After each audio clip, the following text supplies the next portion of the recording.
E outra questão, quando a gente fala de ar-condicionado e que a gente precisa estar atento, é com relação à nossa saúde.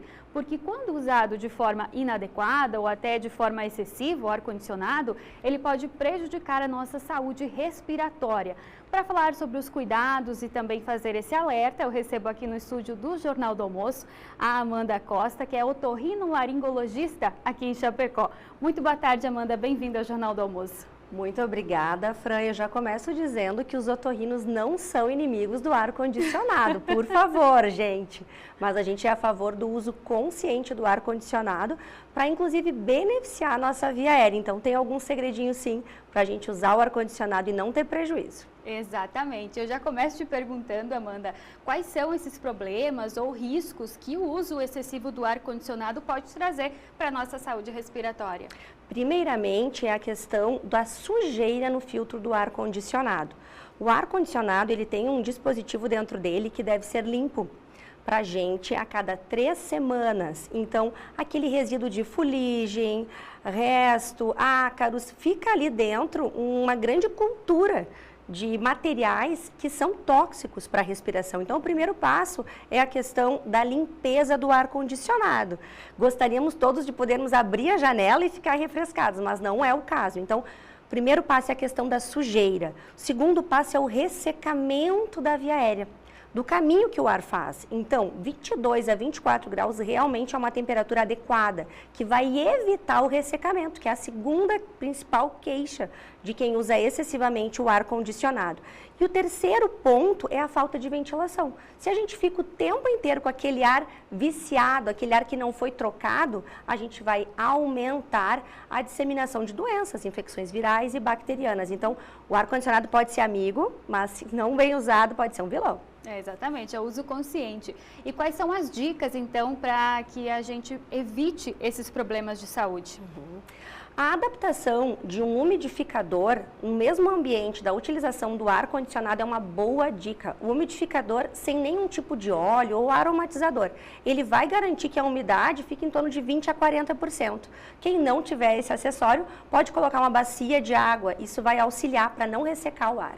A limpeza a cada 3 semanas do filtro do ar-condicionado e, quando possível, pelo menos uma vez em cada turno, abrir as janelas e deixar que o ar e também o calor, o sol, ele nos ajuda, combate aos nocivos do ambiente. Então, abram as janelas pelo menos uma vez por turno. Isso já vai trazer o ar-condicionado como um benefício e não um vilão.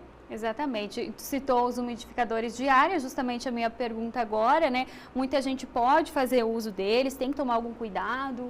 Não? O umidificador, ele não deve ser utilizado com óleos. Então, os aromatizadores, esse material para dar um cheiro agradável na casa, no umidificador não é uma indicação, ele pode irritar a passagem do ar. Além disso, tomar cuidado com as crianças e umidificador. Vá que uma criança encoste ali e faça algum tipo de queimadura, então longe das crianças. Eu gosto muito da tradicional bacia com água, viu? A bacia com água, próximo à saída do ar-condicionado, ela já ajuda muito, ela já é super efetiva pra gente, principalmente aqui no Oeste. Exatamente, muita gente usa muito, já usei também a questão da bacia e ajuda realmente. Bom, mas tem gente que acaba não tendo um ar-condicionado em casa, um climatizador, acaba utilizando o ventilador, né, para amenizar o calor. Tem algum problema que ele traz também para a saúde de fazer uso desse equipamento? Quando tu fala isso, Fran, eu lembro de uma paciente que levou o ventilador dela no consultório. Era um mini ventilador assim, ó, e as pás era puro pó.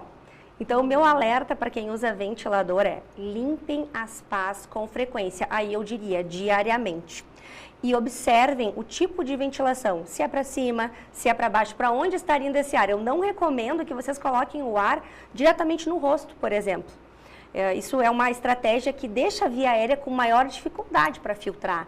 Então, os cuidados com o ventilador são a limpeza e também abrir o ambiente uma vez por turno, ter esse cuidado com a limpeza e a higienização faz parte. Para a gente finalizar, mais alguma dica, alguma orientação para a gente enfrentar esses dias de calor, porque o verão ainda segue, né? Eu vou falar sobre a questão das crianças e o ar-condicionado. Não existe uma contraindicação para utilizarmos ar-condicionado em crianças pequenas, bebês, por exemplo. Inclusive, fiquem atentas às roupas. não encham as crianças de roupa. No geral, um bebê precisa de uma peça a mais de roupa do que você está usando. Então, o ar-condicionado ele pode ser usado e ele nos ajuda. Não podemos superaquecer as crianças, deixar aquele ambiente muito quente, a criança também não se sente bem. Então, deixo o alerta para isso. 22, 24 graus, inclusive para as crianças e bebês. Tá certo, então agradeço demais pela sua participação, dicas aí super importantes para a gente enfrentar esses dias de calor. Uma ótima tarde. Muito obrigada, Fran. Até mais.